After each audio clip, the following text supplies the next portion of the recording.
அதிகாரம் 29.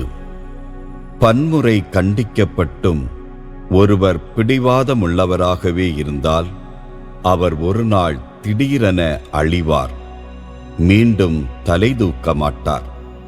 நேர்மையாளர் பெருகினால் குடிமக்கள் மகிழ்ச்சியுடன் இருப்பார்கள். பொல்லார் ஆட்சி செலுத்தினால் அவர்கள் புலம்பிக் கொண்டிருப்பார்கள். ஞானத்தை விரும்புபவர் தம் தந்தையை மகிழ்விப்பார். விலைமகளின் உறவை விரும்புகிறவர் தம் சொத்தை அழித்து விடுவார்.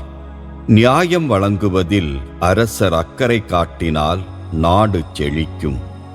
அவர் வரி சுமத்துவதில் அக்கறை காட்டினால் நாடு பாழாய்ப்போகும். தமக்கு அடுத்திருப்போரை அவர்கள் எதிரிலேயே அளவு மீறி புகழ்கிறவர் அவரை கண்ணியில் சிக்க வைக்கிறார். தீயோர் தம் பாவம் எனும் கண்ணியில் சிக்கிக் கொள்வர், நேர்மையாளரோ மகிழ்ந்து களி கூர்வர். ஏழையரின் உரிமைகளை காப்பதில் நேர்மையாளர் அக்கறை கொள்வர். இவ்வாறு அக்கறை கொள்வது பொல்லாருக்கு புரியாது.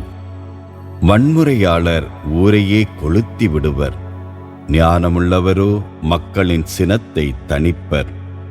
போக்கிரியின் மீது ஞானமுள்ளவர் வழக்கு தொடுப்பாராயின் அப்போக்கிரி சீறுவான், இகழ்ச்சியோடு சிரிப்பான், எதற்கும் ஒத்துவரமாட்டான். தீங்கறியாதவரை கொலைகாரர் பகைப்பர், நேர்மையாளரோ அவருடைய உயிரை காக்க முயல்வர். அறிவில்லாதவர் தம் சினத்தை அடக்க மாட்டார், ஞானமுள்ளவரோ பொறுமையோடு இருப்பதால் அவருடைய சினம் ஆறும். ஆட்சி செலுத்துகிறவர் பொய்யான செய்திகளுக்கு செவி கொடுப்பாராயின் அவருடைய ஊழியர் எல்லாரும் தீயவராவர்.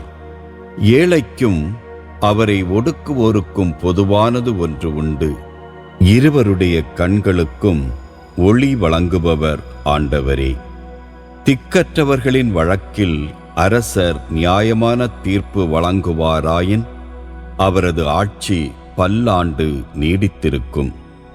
பிரம்பும் கண்டித்து திருத்துதலும் ஞானத்தை புகட்டும். தம் விருப்பம் போல் நடக்க விடப்பட்ட பிள்ளைகள் தாய்க்கு வெட்கக்கேட்டை வருவிப்பார்கள். பொல்லாரின் ஆட்சி தீவினையை பெருக்கும், அவர்களது வீழ்ச்சியை நேர்மையாளர் காண்பர். உன் பிள்ளைகளை தண்டித்து திருத்து, அவர்கள் உனக்கு ஆறுதல் அளிப்பார்கள், உன் மனத்தை மகிழ்விப்பார்கள்.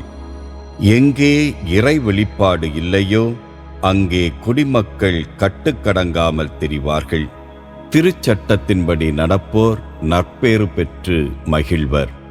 வெறும் வார்த்தைகளினால் வேலைக்காரர் திருந்த மாட்டார், அவை அவருக்கு விளங்கினாலும் அவற்றை பொருள்படுத்த மாட்டார். பேசத் துடிதுடித்து கொண்டிருப்பவரை நீ பார்த்திருக்கிறாயா? அத்தகையோரை விட மூடர் திருந்துவதற்கு மிகுந்த நம்பிக்கை உள்ளது. அடிமையை இளமை பருவம் முதல் இளக்காரங்காட்டி வளர்த்தால் அவர் பிற்காலத்தில் நன்றி கெட்டவராவார். எளிதில் சினங்கொள்பவரால் சண்டை உண்டாகும், அவர் பல தீங்குகளுக்கு காரணமாவார். இருமாப்பு ஒருவரை தாழ்த்தும், தாழ்மை உள்ளம் ஒருவரை உயர்த்தும். திருடனுக்கு கூட்டாளியாயிருப்பவன் தன்னையே பகைத்துக் கொள்கிறான். சாபத்தை கேட்டாலும் அவன் உண்மையை சொல்ல மாட்டான். பிறர் என்ன சொல்வார்களோ என்று அஞ்சிக் கொண்டு நடப்போர் கண்ணியில் சிக்கிக் கொள்வர். ஆண்டவரை நம்புவோருக்கோ அடைக்கலம் கிடைக்கும்.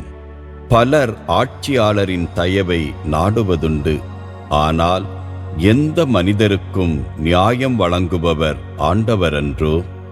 நேர்மையற்றோரை நல்லார் அருவருப்பர், நேரிய வழி நடப்போரை பொல்லார் அருவருப்பர்.